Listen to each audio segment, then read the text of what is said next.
Welcome to another episode of the TFD Performance Podcast. I'm your host today, Lauren Nash, and I'll be interviewing the original host of the podcast, Jordi Sullivan, and we'll be talking about his most recent feat, which was completing a 100-kilometer ultra endurance marathon on a treadmill, whilst prepping one of his UFC fighters, Alex Volkanovski, for one of the biggest fights in his UFC career. We'll be breaking down not only the physical side of running 100 kilometers, but the nutritional and hydration side, and also, most importantly, the mental side that comes with running such long endurance events. Hey guys, welcome to tonight's episode of the TFD Performance Podcast. I know what you're thinking, what the heck, that does not sound like Jordi Sullivan. Correct, it's Lauren, the expert dietitian. Plot twist, Jordi is our guest today. Jordi, hello and welcome. How does it feel to be a guest? Evening, Loz. You are for sure reading off notes. Are you reading off notes to do that intro? Are you serious? No way. I did not read notes at all. I 100% only practiced it twice in the car.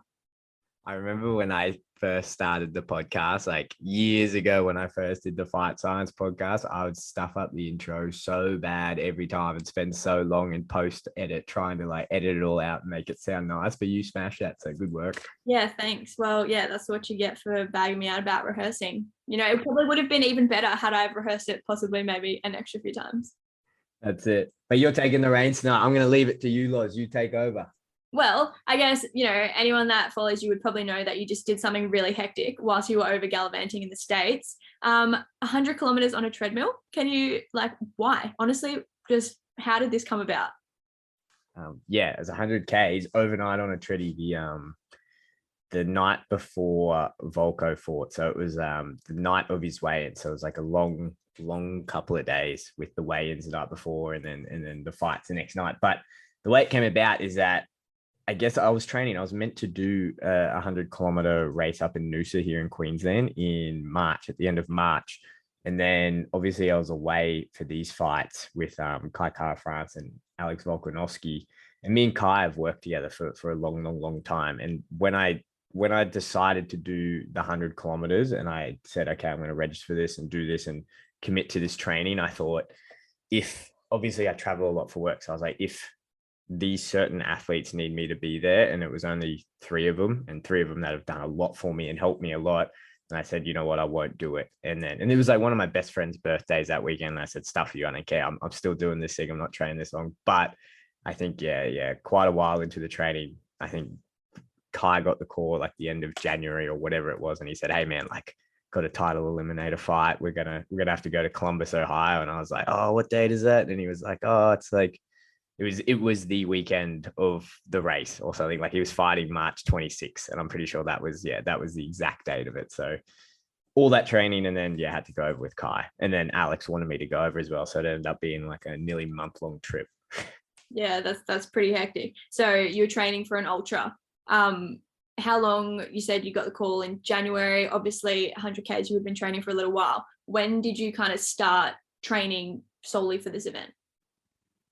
So solely for the event was October last year. That's when me and my coach, Krista, got together and she said, look, if you're serious about doing it, like you need to do a very structured training program. We need to peak you right and build up all these things and get the volume and whatnot. And that was in October. So by the time I got the call from Kai, I was 5 months deep in that training block, which is a long time. And then even before that, it was a good 8 months or so of training to get to that point. And it was, I guess that 8 months there was probably a lot harder because I'd never done any running before that.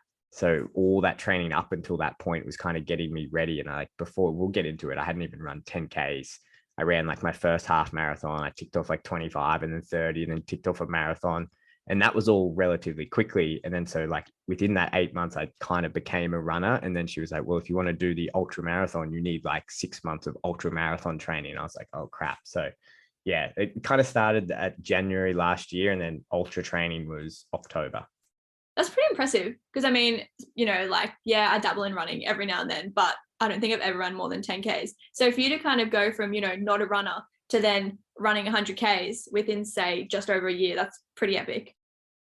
Yeah, it was a lot of work, right? Like, I think that's something that I kind of underplay a lot, but it's a lot of training. Like I was training a lot more than what our athletes train.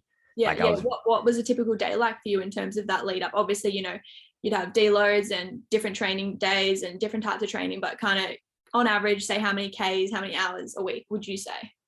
So Ks, I think we worked up to about 150 to 180 Ks a week at the highest point, and it was pretty far per day. Like a big day, I'd be doing, say if I was doing like a Saturday long day, you could be training up to 6-7 hours. But then like during the week, I'd usually do about 4 hours a day.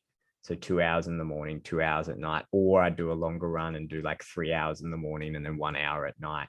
But this is the other thing is like, the running is only one part of it. Like the running is just one part of the training. Like the other part that I like did not take as seriously in any other sport that I've done was, all the strength conditioning and all the mobility and the recovery work. And like running, because it's such like we call it like a single skill sport, but like there's a lot that goes into it. But it's not like MMA where you got to master like all these different disciplines and you're every night. So one night you're doing jiu-jitsu, then you're doing Muay Thai, then wrestling, and then MMA sparring, whatever. Like running, you're just running.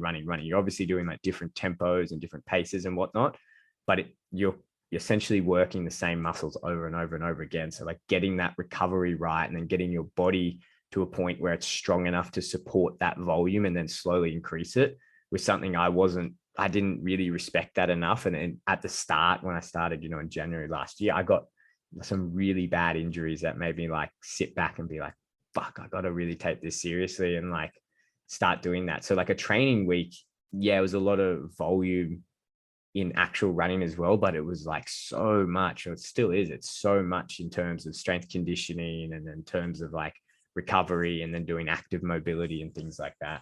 Yeah. Well, I know you mentioned obviously the running's just one part of your training, but I feel like the 100K itself, it's not just the running. I feel an event like that, regardless if you did it, actually in the sunny coast or you did it on the treadmill, I feel like you could break that down into, say, the physical side, the mental side, and then probably, the nutrition and hydration side of things. So if we kind of think about this 100K on a treadmill, let's break it down into that physical side, the mental side, and the nutrition and hydration part. What do you think was the hardest of those three to nail, do you reckon? Like, or what kind of took you by surprise? You definitely practice this, eh? You sound like I'm just a natural, Jordi. Gosh. I was gonna say you were way too natural at this for your first time. I was so much worse. Yeah, I mean, that's why I'm part of the crew. I'm just a natural.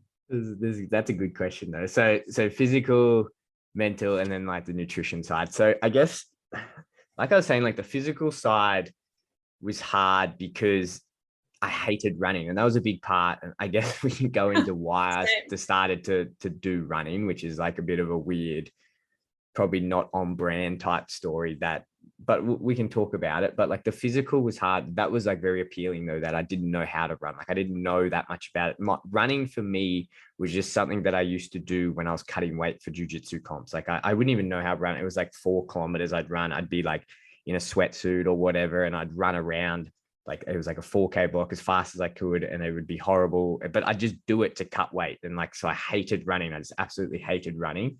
And I'd never really run more than, I think the longest run I did was like a 10K when I was like 18 or 19 or something like that.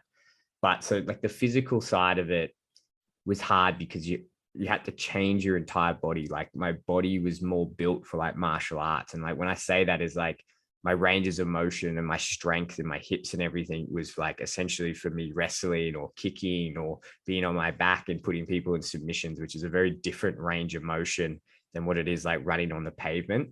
And I don't think I respected the sport of running as much as what I should have for how complex and how technical it really is. Because like I said, when I first did it, I started running, I had this thing happen that we'll dive into. It happened. And then like the next day I went out and ran like a 10 kilometer, and then it was pretty good. Like I did a pretty good time. It was like for first off the gate, it was like 45 minutes or something, which was pretty good for like someone who's never run. And then like, I think it was like 6 weeks later, I managed to do 21 Ks, like a half marathon. And then like 2 weeks after that, I branched it out to 25. And then 2 weeks after that, I went to 30. And it wasn't that long. I think by March or something, I'm pretty sure it was by March that year, I'd run a full marathon, but I hadn't done any physical training. I didn't do any like strength conditioning. I didn't get like my technique or any biomechanics assessed. and I gave myself like really bad ITB syndrome, really bad. And I remember being on this run and like it feeling like someone shot me with a shotgun in my hip. Like, and I remember this pain, and like, I guess this will go into the mental side of it because it taught me a lot of the mental side, but like my brain didn't know how to handle that. It didn't know how to handle that pain, and it didn't know how to compute how much further I had to go with that pain. And it was one of the worst experiences. Like I got it done, but it was a lot tougher than what it should have been because I didn't have the mental strategies to deal with it. Two, I had terrible running technique. My shoes were not what I needed. Like I was running in shoes that were like way, way, way too small, and my feet were compressing, and like I was having all these problems with blisters, and my nutrition and hydration, everything was off because I had no idea. But I've been doing it for like, I was doing it for like what, 8 weeks or something. I had no idea. So the physical, I guess I went off like a firecracker and then just broke myself. I just completely broke myself, but which was kind of good. Like what's that weird bird of Harry Potter when it like, is it the Phoenix and it like rebuilds itself? Is that? Yeah, I don't know. I'm not, too up Harry on Potter fans are gonna be kicking me because I got that wrong. But like that's what it was kind of like. I just like slaughtered myself in this thing, and like in hindsight, it's probably good because it gave me a lot more respect for it as a sport. And I was like, this isn't just like what every other athlete does to stay fit. Like this is a serious thing. Like, and you need to take all these other things serious. So physically, that's when I like reached out and got a coach and was like, had to go get like a biomechanics assessment and be like, okay, well, what happened in my body that I got this ITB and this pain, and what happened like in my gait, like what's going on? And is there things that I can actively work on to improve my running technique? And it turned out like most people, like my glute was weaker than what they should have been. Like both my glutes and then my hips throughout different stages of my running gait were a bit off, and I had to spend a lot of time just like building up and working that. It's like I kind of went back to, it was like in my mind it was like being a fresh white belt at running, which is, and just building back up and learning it. And it was just like, it became a lot more fun though when I did that, and the physical side became more fun because like I'd always just gone out, like I said, and run. Like, and I think most people just go out and they just run. And then once I kind of got told like, you need to do like different pacing, and you don't have to go out and run as fast as every single time, and work on this type of technique. And then this day we're going to do a tempo run. The physical side kind of took care of itself pretty fast. And I feel like having an athletic background, I'd say having an athletic background, but I've always hated endurance work. Like that's another reason I want to do it. I was always like the sprinter at school, and I remember running cross country and stopping halfway and just like walking and being like, I'm not doing this. So like developing as much as you can develop your VO2 max, but learning about that. And then, okay, how does that, working with your pacing, how do you keep a good technique and keep a good pace and keep your breath? But then how can I do this for 2 hours? Like when I started, that was crazy. But the physical side, once I got the technique, I got like shoes that were actually, fitted and whatnot. I learned how to run properly. Like I learned how to breathe. I started going to the gym and doing running specific strength conditioning. I started doing, crazy amounts of mobility to get like the right amount of range of motion and movement that I needed for running.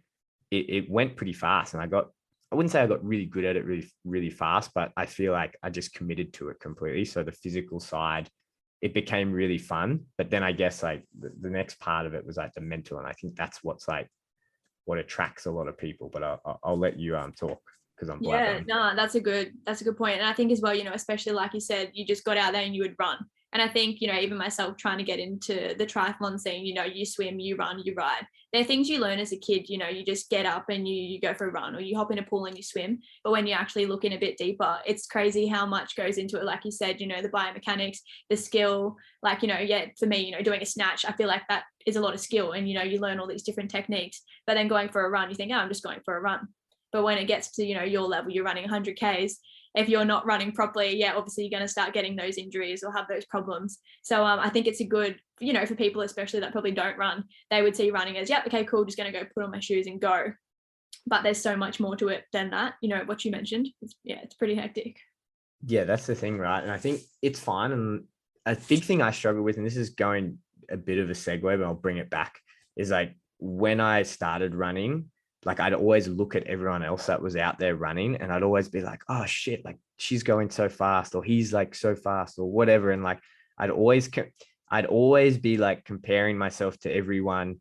But then like after time now, like two things have kind of happened. Like you don't really do that now because one, you're so in your own head and you're working these mental strategies. And two, it's so silly because like, unless you're in part of a run club or you're all part of a team and you're all in like the same training program, this guy could be doing tempo runs. This guy could be doing like his seriously slow run, or he could be doing his recovery run. You just don't know. So it's like, I feel like that trips a lot of new runners up too when they go out and they see these people just like sprinting and going crazy. They're like, am I meant to be doing that? Like, should I be doing this? Or like, and it's like, no, like everyone's kind of doing their own little thing. And like, these guys are just short distance runners, and these guys are like middle distance runners. And these guys are I can even tell like these guys are the Ironman athletes or the 70 point, athletes. And then, these guys are like the ultra endurance guys. You can tell because the way they're pacing and running and what they're doing. So it's like, that's another thing like I really not struggled with when I started, but it like took me a long time to get my head around is like, well, fuck, like everyone's kind of just doing their own thing.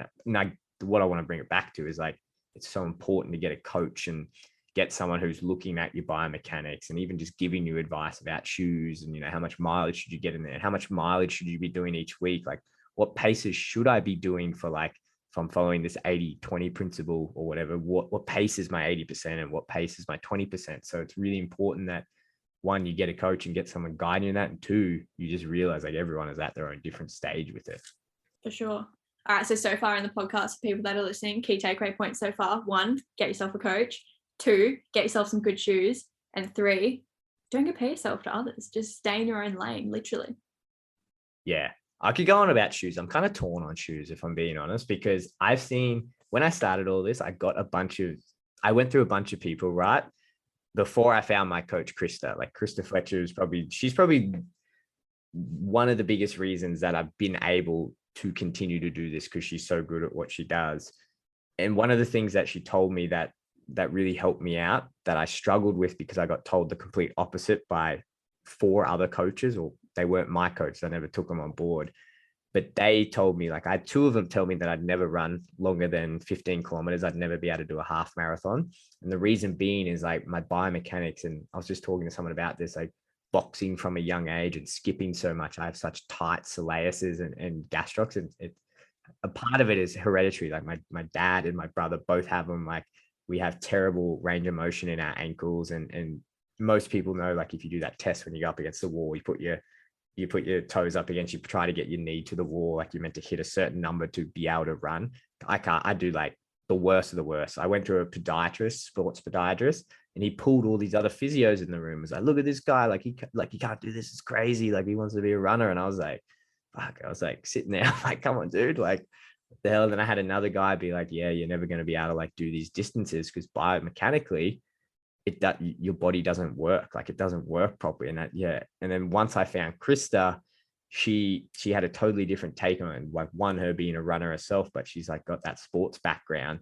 And she just did these analysis, and she said, well, what's really happening is like, it's not so much that you need to strive for this perfect technique or look like you're running like world-class runners. You just need to figure out how your body works and then biomechanically make it sound to injury proof yourself to be able to do what you need to do. And for you, like an ultra endurance event is a long time. So you're going to have to put in a lot of work. It's, making sure you don't have any of these imbalances, but your system's never going to be perfect. Like she said, your system's never going to be perfect, but you have to put in a lot of time to making sure that you're making that imperfect system perfect for what you want to do. And that was like a big relief. And I think why I've done pretty well. So I was hearing all these other guys being like, you literally can't do that. Like your body's not built for it. And then she came along and was like, no, you can do it. You're just going to have to do all of these other things to make it work.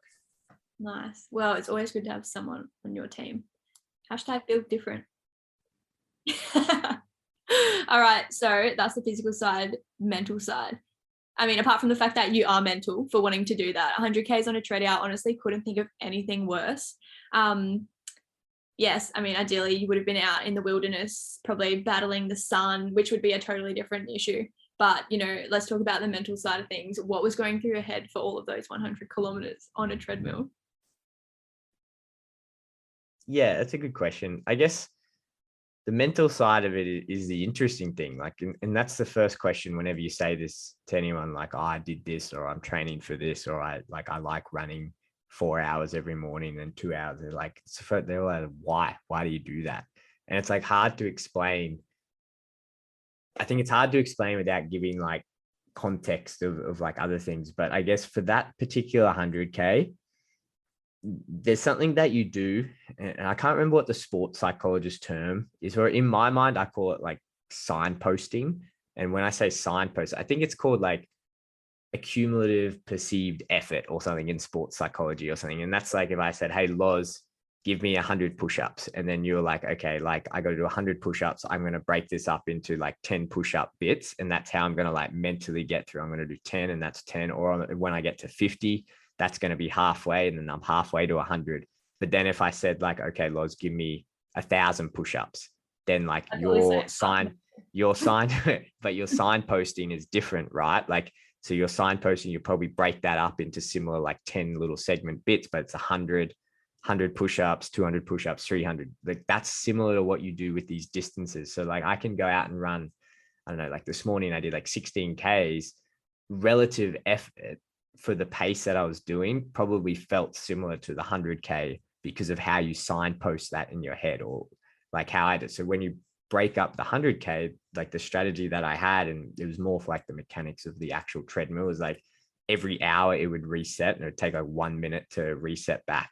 So it was like, that was 1 minute that I could like grab electrolytes, because obviously I'm not going to run in a commercial gym at like a 5-star restaurant in my full, you know, running vest and whatnot, look like a complete nut job, even though like I did look like a bit of a weirdo. But like you break it up into those hour segments. And I knew that at the pace that I had wanted to run at, I could probably get anywhere between like 11 and 12 Ks in that hour. So that's how I set up this like signposting in my mind. So I knew, okay, if I'm going to start this thing at midnight, which I did, like we had the whole day, we had a team dinner, came in, like drank the water, drank the electrolytes, got my food in, felt good, did everything beforehand. When I was there, it's like, okay, if I'm going to do 100 of these, like 100 kilometers, I've got to do this many hours, like this many hours at this pace. And that's what you like, you set that frame and you set that signpost. So like I could go out, even this morning, I went out for it was like an hour and a half, but like 45 minutes in, I was a bit like, oh, this is getting a bit dry. And it was only 45 minutes. Whereas like after the first hour of that 100K on the treadie, it wasn't too bad because it was 1/10 of what I knew I had to do type thing. And so like you don't even think about it and really until you get to the 5. I remember specifically being at like 5 a.m. and I was like, okay, I'm like, I think I was like 60 Ks in or something, maybe a bit more. And I was like, I'm feeling pretty good. Like I was like, I'm feeling pretty good. Like I wasn't that taxed. And like, it was purely because I signposted these things and broke it up. And it's just like, okay, you do the hour and then within that hour, you can break it up. And like you always hear people talk about this. Like when you're out on the trails, you do it. If you know the trail well enough, like you can break up like little segments. I know I've got to get to this turn here, or there's this bench or this tree or whatever, or this like water break up here. And that's how you like distance it and you break it. But like on the treadmill going for time at the same pace, what I was doing is I call them rounds, and like they're 2.5 minute rounds. And I only get to the 2.5 minute rounds when you're really, really deep with the mofo in your head and you're really struggling with him. But I break it up into like 15-minute bits. So you do 15 minutes, then you've got like a whole strategy for that 15 minutes. And then you got your next 15 minutes and bang, that's halfway. Then all of a sudden you're halfway through that hour, then bang, you've got another separate like mental strategy for this one. And then boom, your last 15 minutes. Okay, I'm coming home. I've got a break after this. Let's finish this. And that's what you just rinse and repeat. And that's like one signpost, and boom, you go to the next one, go to the next one, go to the next one. If that makes sense. I know that's like a long. Well, were you able to kind of maintain that through for the whole 100 Ks? Do you reckon you kind of maintained that 1 hour, like 11 to 12 Ks an hour? Yeah. So I kept the pace. So I was adamant that I wouldn't drop the pace. Like one, I was adamant I didn't want to do it because I just wanted to keep the same pace. But like two, I was still working. Like it was fight day for Volk. Like, he had the biggest fight. Sure. Yeah, true. You had that. He had he had the biggest fight of his career. Like I'd already pre-made him breakfast and a snack like that he had in his room. But I was like, fuck. I've been here for like since midnight. Like I know he wakes up at this time and he has to eat here. And then I was like, I need to be done by like 11 a.m. so I can get him like other food and stuff ready. So like that was one part of it, but then like I just wanted to keep that pace. But I did really mentally, I did really well up until about 70 Ks is when like your body's sore. Like your body's obviously sore after like 40, 50 Ks, you're going to be pretty sore. Like even you're sore after 10 Ks to an extent. It's just like how you handle that pain. And like you have mental strategies. And one thing I have learned is like pain is definitely something your brain creates. Like it's something, it's a safety mechanism that your brain creates. Like there's literal pain if you snap something. Like I've done that where you physically snap something and you do know that pain. That pain is very different to the pain you feel when your mind is trying to convince you to stop and be like, this is silly, you could hurt yourself. Like that's a very different type of pain and you can manage that. And it's almost like I describe it as like a veil that your brain puts over, and you can rip that veil off, like whether you're using breathing techniques, whether you're using like different like thought patterns or whatever to like get that off. You can rip that off and you almost go numb. You're hurting after, I was hurting anyway after like 15, 20, and then, but like I wasn't hurting, you know, like, and then it wasn't until I got to about 70 Ks that I was like, okay, my legs are starting to feel it. Like, but then like you can't stay in that train of thought for too long because like you've got to put your attention elsewhere. Otherwise you get like in these negative loops and it's like really goes downhill and they're hard to come back from. Like you naturally go up and down and have to like battle these demons. But when I got to 80 Ks, that's when I hit a real, it wasn't even a physical slump. Like my legs were going, like I knew they were going, I could keep the pace, but I hit a real mental wall, like a real mental, just like, I remember sitting there, it was like, what was it, like 7 a.m. in the morning. I was like, man, why am I doing this? Like the guys think I'm just like running for like 8 hours. I don't know I'm doing the full 100 kilometers. Like they're all asleep anyway. Like they don't even care about this. Like they'll think it's cool, like whatever. Like they're not gonna, like, no one's judging you for this. Like you have nothing to prove. You're not in a race. Like you're not, like, no one really knows you're out here doing this. Like, what are you doing? And it like really got in this negative pattern. And it was like, well, and it's just building yourself out of that, right? Like, and that's like the cool thing about doing this type of thing is like the way I describe it and the way I talk about it. I know I'm like ranting here, is like I describe the whole thing like when people say and they're like, hey, like, why do you do this? And I say, always respond with, you get to spend a lot of time with the motherfucker in your mind. And people always look at me and they're like, what does that mean? And it's like, it's not meant to be like some like crazy, like, oh, what the fuck, like motivation. It's not that. It's that at least when I do it, I feel like the way I like visualize this and the mental strategies I put together is like when I want to say stop and get a drink, or when I'm like, that hurts, or you shouldn't be out here doing this, that to me is that mofo in your head trying to make you stop. It's your brain trying to make you stop. And the way I think of the mofo is that motherfucker in your brain is everything, is the worst parts of you. It's the absolute worst parts of you. It's the bad thing. I think like when I read about this more, and like Carl Jung talks about it, and it's like the shadow and the light that most people have in their body, and like life is about trying to find this balance. Like I think that's how I've like managed to build my mental strategy, is that this guy is the worst part of every part of you. But the way that I think about it is that the more time that you can spend with that guy, the more you understand him, the more you figure all these other things out, and all these other things that, you know, that guy takes over. And whether that's in your personal life, or whether that's in business, or whether that's a problem, that whatever, the more time that you spend with him, the better you get to be able to control him. And you kind of start to understand him a bit more, and you figure out like, okay, what does bring him out and what doesn't bring him out. And something that I've learned, especially at the back end of like that ultra that I did, is like, sometimes you need that motherfucker. Sometimes you don't want to like just suppress him. Like you need him to like come out to like help you get through. And it is like that balance of that light and dark. And I think that's one of the best things about like the mental thing, is like, everyone's like, well, why do you do this? Is like, you want to do it so you get to a point like I got to at that 80 kilometers, where you're like very, very defeated. And like that motherfucker is just telling you like, you're done, like blah, blah, blah. Because once you figure out those mental strategies and you come out the other end of it, and you're like, okay, I'm just going to do it. Like, let's figure out this thing, and you problem solve this and you break it up. Like by the end of it, I was breaking it up into 2.5 minutes into 15-minute stints. That's all I could do. Like my legs could go over, and like I completely abandoned the nutrition and hydration thing just to keep this like mental like momentum going, but like, and again, like you're not proving it to anyone. Like it's just you and then whatever these constructs in your I mind. feel like it would have been harder for you though, Jordi, because I mean, like, you know, you say you're in this hotel gym, like no one even knows you're still running. I mean, if you're actually doing the event in person, you know, you kind of have that little bit of extra adrenaline because, you know, there's people around you also running with you. There's probably randoms on the side cheering you on, you know, like you've got all those other people out there. Whereas for you in this experience as well, like it was pretty much just you in that gym. So that means like more time alone, just you and your thoughts. You know, you don't even have any nice trees to distract you. Like for me, I can't run unless it's a nice view. You know, I love being distracted. But for you, it's literally probably you're on this treadmill, you're looking at the same four walls for God knows how many hours. Even, you know, that's just that added kind of mental like slap in the face.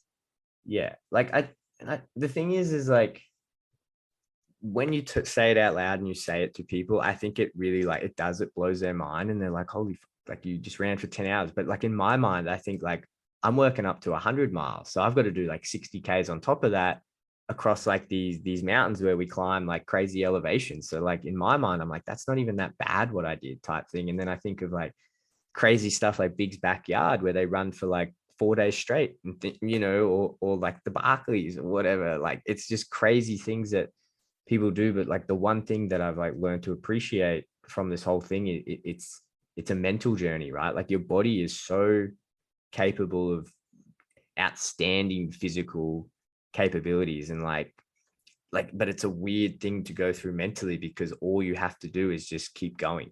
Like you just have to keep going. Like it's like, again, I'm going to say like I'll preface it like you can't just jump off the couch and run like say this, like you're going to injure yourself. But once you get to a certain level of conditioning and your body's in it, it is literally just, it's a battle with your mind. And like that person that I've like created that you have these conversations with, you're just going back and forth with him. And then I think why is it so addictive? And like, again, coming back, like when people are like, why do you get to do this? It's like, because you get to spend so much time with that motherfucker. And like you're such a better person afterwards. That's what I really think it is. Like I've never had a long, hard run or done something like that where I didn't come out of it and I didn't like solve all the immediate issues that I had in the business or with the companies or in my personal life or with relationships or whatever. I always came out of them thinking, okay, like, no, this is good. And like, this is, whether I solve the exact problem, my outlook was always so much more positive on it. So it was almost better. And I think that's what's so addictive about like doing this stuff. And it's weird because you almost have to put yourself through so much suffering to be able to find this and go through this. And I think but the thing is, and what I definitely know is going to be true is like, I think you just keep finding that cave or whatever, or that person is like, it's never ending. Like the capability is probably far, far, far bigger. Like your box is far bigger than what you think. So like, because I always say, like, I have friends and they're like, what the heck? And I always say to them, I held a gun to your head right now and said, Loz, go run 42 kilometers. You would absolutely do it. You would absolutely be able to do it. And it's just like your body would be sore. You would be so fatigued. You'd be tired. You'd be hurting, but your mind would keep you going. Like it's just a crazy exploration of the human mind and human potential. Yeah, it's pretty dope. And I think, yeah, that is, like you said, it's kind of one of the attractions for these kind of ultra endurance sports is, yeah, of course, the physical thing and being like, hell yeah, I just did this. But that time you spend in your own head, like that mental toughness is just something else. Yeah. And it's weird though, because I don't necessarily describe it as like mental toughness now. Like, I don't think it necessarily, like, you're not necessarily tough from doing it. Cause like, I don't think you look at, maybe it's me coming from like a fighting background. Like I remember like that morning, like Volk, like said, he was like, man, that's insane. I can't believe like you just did that. And I was like, you're the UFC featherweight world champion. You're like one of the most dominant champions. You're pound for pound number 2. Like what you do is insane. Like you lock yourself in a cage with the most skilled people in the world and punch face with them for 25 minutes. That's insane. Like I'm running like, you know, Everyone's yeah, exactly. yeah. Right. So I don't think it's like you're not necessarily like mentally tough. I think it's just, and you learn a lot about it, like how your body like responds and like breath work and how important like controlling certain things in your physiology are, and how you can give yourself like a motive boost by like kicking up like your adrenaline or your dopamine or whatever, but then you have to control that and you have to be able to balance like your nervous system properly. I don't think that's like necessarily being tough. I think there's a lot of like just perseverance with it. Like I just think you're probably like mental persistence is what I would say, rather than being like mentally tough.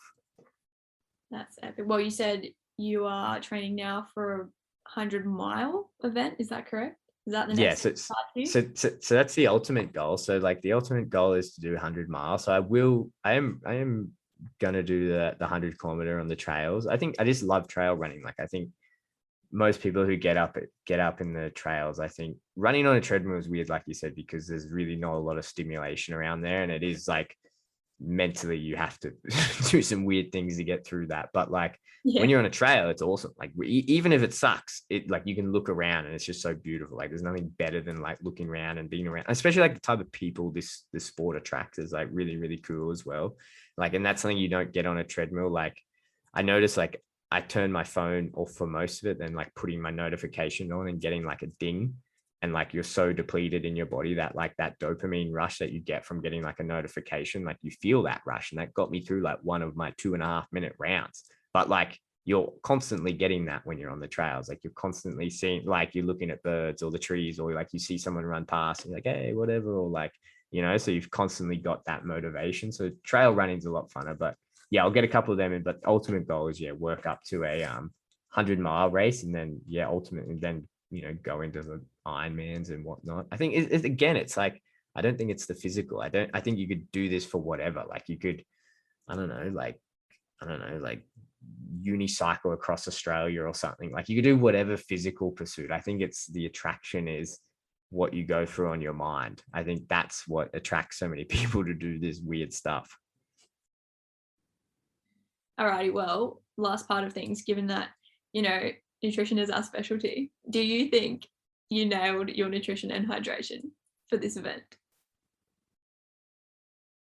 Most part, yeah. For the most part, yeah. Because it's hard. Like it's really hard. Like, and that's coming from someone who probably does like one of the hardest things in nutrition, like sports nutrition, is like getting combat athletes through the weight making process, like even during a fight camp and navigating that. And then cutting weight is a lot of science. But this is kind of different because it's like, at least with the guys, when they're cutting weight, they're not so much active and there's not like that component of it. I find like fueling for marathons, I don't think is that complicated. Like middle distance stuff is not that complicated. Once you go to like the higher ends of the ultra marathon, one thing I've learned is it gets this interesting game that I'd never understood until I did it, about, okay, how do I fuel their physical while they're going through this mental thing? And this definitely happened to me at the back end of this, because I wouldn't say that I followed all the rules. I don't know how much I necessarily agree with like a lot of the endurance guidelines now that I've done this for like a while, but like I think for me at least, I found out what works. And like I can't really have gels, and I can't really have like a lot of these processed things. Like that this just doesn't sit well with my body. Like I need to have like good whole foods and fruits, and like if I'll make like sandwiches with bananas and honey and things like that stuff fits well. And then I can hit those like high carbohydrate amounts. And then especially with like the fluids, like I'm a big sweater and I lose a lot of sodium. So like that was a big struggle for me. But like, again, it's just like what you read in a textbook, train your gut to be able to do it. And when I did this on the treadie for about 80 kilometers, it was good. Like every hour I was hitting like my theoretical max. I didn't go as high as what I don't necessarily think you have to go as high as what they say to do it. And I don't know, like I think fat plays a bit more role than what it's given credit for in this type of stuff. But I did pretty well with it. Like I felt fueled. I didn't feel as fucked as I was. I didn't feel that bad type thing. And then like my body felt like well fueled from what I was eating. I was getting like my electrolytes in, and I was maintaining like a good amount of food. Like I wasn't completely matching my sweat loss by any means, but like I was doing pretty well. Like I was keeping a pretty good pace like for this. Like I was doing like, I think it was like 505 like kilometer splits or something like the whole way through. So like, and I refused to slow down on that. Then I got to 80 kilometers. And this is what I mean when I talk about balancing the mental with the physical, which is something I didn't really understand, because there was no way during what I had to put myself through mentally in that last 20 kilometers that I could follow that nutrition plan. Like it just was, if I had put the mental energy into following that, I wouldn't have been able to do the last 20Ks, or I haven't yet figured that out yet. And I think that's something that I never even like considered before I did it, is like, I would just tell people, no, like you got to stop and do this. But if I stopped and drank, it would have thrown off all of these mental strategies that I had going. And I wouldn't have been now knowing, like, because afterwards I was pretty much for 2.5 hours, I just didn't put any nutrition in my body, and I was not good afterwards. Like I was pretty bad afterwards. So it's like live and learn. But that's one of the biggest learnings on that, is like, yeah, you can get your food and your nutrition in up until a point, but when you have to like really turn on that mental machine, like I haven't yet figured it out. And like, you constantly hear stories of people like who do these like crazy long events and this happens to them, and like they can just push for so much longer without that with these nutrients. So maybe it's when you need to figure out how you dial it back. Maybe you dilute certain things. Maybe you load up so much in these hours, but then these hours you bring everything down. So I haven't quite mastered that one yet. But again, like that's nothing. I've never read that anywhere. Like I've never read that in a book. Like, and I tried. Like I definitely tried looking for all this information. Like I tried talking to other dietitians that like are kind of in that space, and I guess it's just one of those things that you learn from doing. But I'd probably give myself out of 10. Like I'd give myself like a 6.5. Like I'd give myself an 8. Yeah, 8 out of 10 up until the 80Ks. And then the last 20Ks, I give myself like 2 out of 10.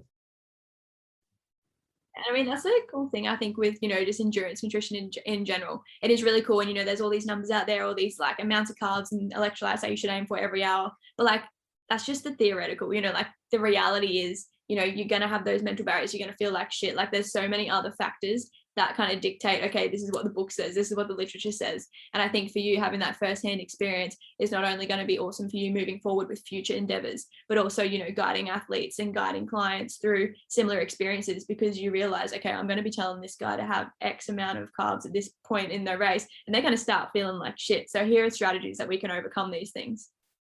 Yeah, for sure. And like, it's a whole nother thing that I think it opened up to me, is like I said, I don't necessarily think at that point that you're fueling the physical. I think your strategy comes to how do you fuel that mental. And I think that's like a very cool, interesting. And I think you see that in ultra endurance, because more so than any other part of sports nutrition or even general nutrition, these guys are torn. Like at the top end, like the top athletes in this, like one of them is a complete plant-based, like vegan. The other one is complete like carnivore keto type thing. And then like the other one is just like eat every carb in sight, eat heaps of candies, drink beer and whatever. And they're like the top level athletes. So it's like, well, what works? Like, what is the best approach and strategy? And well, maybe it's not so much that we need to follow these guidelines. Maybe you follow them up to a point, and then once you get to this other point, you figure out how do you not so much follow the physical guidelines, but how do you fuel that mental push for that last bit they've got to do to take themselves home. For sure. No, that's pretty cool. And I mean, again, it comes back to saying with the running, oh my God, these guys are going so fast, blah, blah, blah. Just because this guy's eating this and this chick's following that diet doesn't mean that's the right thing for you. So again, it comes back to, yeah, of course, this is what the literature says, this is what the top dogs are doing, but like what's actually going to work best for me and my body in this situation. For sure. And that's one thing, like the training has taught me, I guess, so much, is like, I knew this a lot for like when I was like competitive in jiu-jitsu and martial arts and whatnot. Like nutrition is super, super important. It is, but like training is king, right? Like your nutrition is a strategy to help your training. And so I don't necessarily think that like someone can come up to someone else and say, hey, like this is what I'm doing, or this is what the textbook says, when that person is like absolutely crushing it in their training. Like they've figured out what is working for them and fueling them enough to be able to do that training, and I think it's important, like sports and performance is not health, right? Like what that person is doing may not be the healthiest, but it's helping them. But I think like, especially when you get to like ultra endurance events, I like that there has to be like a crossover between health and performance, because if you're going to go out and you're going to train for 4 days, you can't live on gels for 4 days. Like you need to and if you're going to do this stuff frequently, like if you're going to spend 30 hours of your week training doing this stuff, you can't be living off like gummy bears and snakes and things like that. Like you need to have like a bit more of a holistic approach, which is a whole nother topic we could talk about. Yeah, I think that's our next podcast topic then. Yeah, agreed. Let's do it. Well, that's pretty awesome. I think yeah, obviously you've got the physical, you've got the mental side, you've got the nutrition side. I think one last point before we wrap this up is, did I or did I not see you on IV fluids after that 100K? You did. I did put myself on IV fluids because I guess I definitely felt like I needed them. It was more so for the work. I knew I could have orally rehydrated, but again, like people always ask, like, oh, why'd you push yourself so hard to do it? It was like probably didn't need the IV fluids, but like again, I was with one of my biggest clients. It's just in hindsight, it's probably one of this bit more of a stupider thing that I've done. Embedded, like I had to feed him, and I was like, I didn't have like 4 hours more to orally rehydrate myself when I was already having gut issues and whatnot. So it's like I already knew, like, okay, and like I don't know, hydration's kind of my thing. So it's like if you can't get it through that digestive tract, just put it in the IV space, like there. And it was cool. Like I don't know.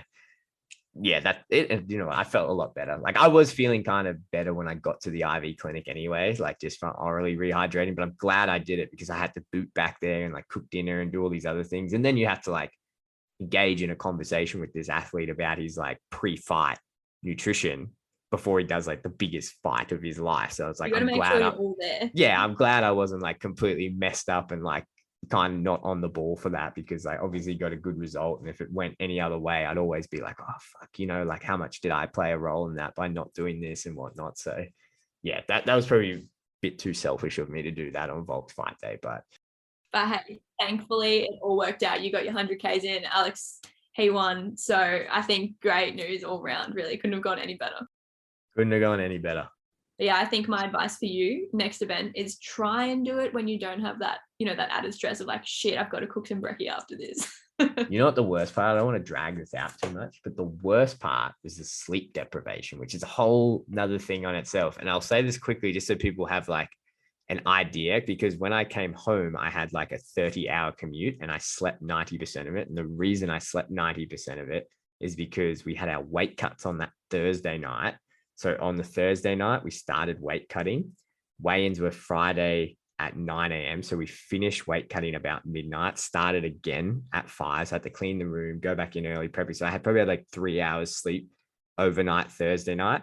And then on Friday, Alex weighed in and I was refueling him all day. And then by the time it got to nighttime, we have a like annual, like not annual, but like every time they fight, we have a team dinner. So we went out from like 8 till 10 p.m.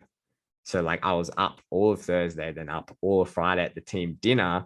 And then so like I got back to my room at 10 o'clock and then I was like, well, I'm not going to sleep for like an hour and then get up. So I was just like, started to run 100K. Yeah, well, like start doing like my mobility and like what I do to like get ready for this and start packing everything. And then so I started at midnight and then went for like another, like ran for 10 hours, did this. And then I had to like obviously get Volk's food ready the next day, went and did all of that. And then like booted out, got the IV fluids in. So I could just be like, it was a lot of it was like sleep deprivation, like making me less functional. So I was like, I can't be dehydrated on top of this. So I booted the IV fluids in. And then we went to the fights. And this is the real kicker, is because we're on the East Coast, we have to do the fights in line with Vegas. So Volk went on to fight. The main card started at midnight. So Sunday morning, Volk went on to fight at like 1 a.m. And we didn't end up leaving the arena until like 3 o'clock, got back to the hotel at 3:30. I had to be on a 6 a.m. shuttle to go to the airport. So I had like 1.5 hours of lay down, close your eyes. And then I started like the 30-hour commute back home. So it was like, hell, to be honest. I reckon you just cut off at least 6 years of your life from that experience. Yeah, well, that's the thing, is like everyone's like, oh, it was 100K hard. I was like, yeah, like it was hard, but like it wasn't as hard as like staying awake at the back end of the fights or whatever. Like I'm trying to like support Alex, and you're just like, I'm so tired. But obviously then I like went to the airports and yeah, had to commute home and I just slept most of it. But that was like an experience in itself, that level of sleep deprivation. Yeah, that's insane. And I feel like it can only get better conditions for you moving into your next ultra endurance event. Yeah, that was a bit of a rough one around the edges, but maybe I'll hire a dietitian if you're free, Loz. Get you on board. I'll give you mates rates or something. No, sounds good. Well, thanks for chatting to me and thanks for being a guest on your own podcast. Yeah, the hostess with the mostest. That was really good. I was really impressed. That was 1,000 times better than the first podcast I ever tried to host.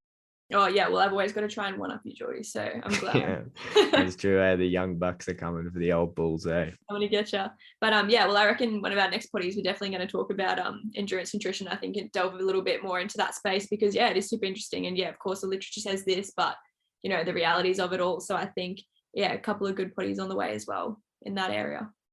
All right, agreed. All right, everyone. I think that's we'll wrap up the pod there. So until next time, if you've got any questions or you want to hear about any of those stories or dive into anything a bit more, Loz, I'll get you to give your Instagram. You can obviously follow the team at _fight dietitian if you want to ask us any questions. And Loz, yeah, throw around your handle so they can message you if they want to get any questions as well.